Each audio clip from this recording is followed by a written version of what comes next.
Hola amigos, buon pomeriggio ragazzi e salve guagliù. Allora, Napoli che vince, ma dal mio punto di vista non convince. C'è Frosinone-Napoli 0-2. Ragazzi, io ribadisco quello che sempre dico. Non c'è sta nessuno che beve a porta. È incredibile, è incredibile. Oggi abbiamo preso due pale e una traversa, di cui un palo e una traversa nella stessa azione, nel giro di 2 secondi.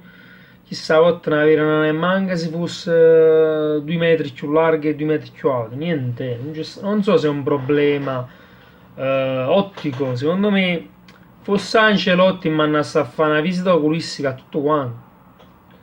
O una visita oculistica o li manderei dall'ortopedico per vedere i piedi come stanno, se stanno leggermente storti, non lo so, non lo so. Quest'anno, questa stagione abbiamo preso una cosa come un 25, quasi 30 pali. Penso che è un record italiano sicuro. Incredibile, incredibile. Tra pali e traversi stanno proprio, compresi i rigori, non ci dimentichiamo, vabbè. Ragazzi, i soliti problemi. Abbiamo già fatto una bella partita, però soliti problemi. Troppi gol mangiati, troppe occasioni perse per vincerla più con tranquillità, con più un distacco. 4-0, 5-0, 4-1, 5-2, non lo so. Sta di fatti che il Frosinone ha fatto una bella partita, si è difeso bene, pressavano, stavano messi bene in campo, soprattutto nel primo tempo. E Frosinone che ha avuto le sue occasioni, non dimentichiamo le sue occasioni, dove ha fallito per proprio demerito, non perché siamo stati noi bravi a difendere, no, perché si hanno mangiati i gol che solo un in Serie A pure ci è mangiato. Incredibile, incredibile quello che si è mangiato Frosinone. Allora dico io, se fosse stata una squadra un pochino con più stimoli, che sì, Frosinone si vuole salvare, però comunque ormai penso quasi, non è matematica, ma ormai sta un po' inguaiato, diciamo, il Frosinone, eh.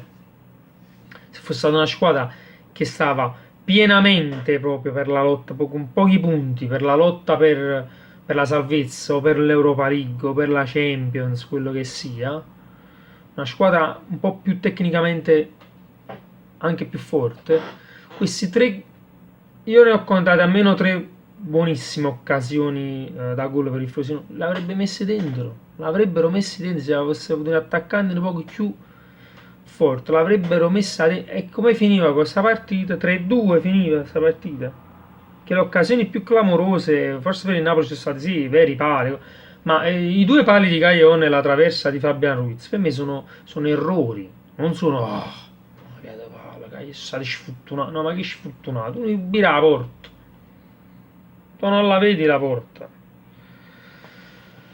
Allora, non lo so, non lo so. C'era una volta Fabian Ruiz, che la porta avevo pure dai 35 metri di distanza. C'era una volta Caillon che sulla destra i tiri a volo di prima o i diagonali li centrava tutti. C'era una volta il Napoli che queste partite le risolveva con percentuale di occasioni create e realizzazioni. La percentuale era più alta, sicuramente me le vinceva con un numero di gol maggiore. Vabbè, ma questo è un problema che quest'anno c'è, soprattutto nella seconda parte del campionato, che a volte non avere Milik pure un'occasione. Vabbè ragazzi, veniamo ai gol. Mertens la sblocca su punizione, una perla.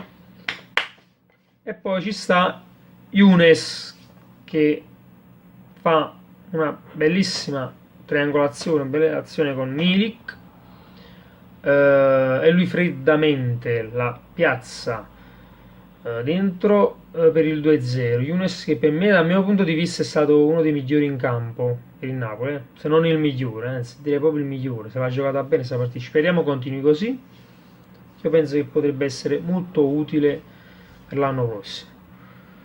Poi Ancelotti butta nella mischia anche Verdi perché ha da capire che intenzione c'è, che ma fa questo Verdi. Allora ma capisci, ma tenere, non ce lo dobbiamo tenere. Insigne che è sparito dai radar, secondo me già sta. Poi farò un video dove parlerò di Insigne. mi fermo qui. E niente, comunque ripeto, Napoli che poteva, penso una vittoria meritata, anche se il Frosinone ha giocato la sua discreta partita e ripeto, ha avuto le sue occasioni nitide.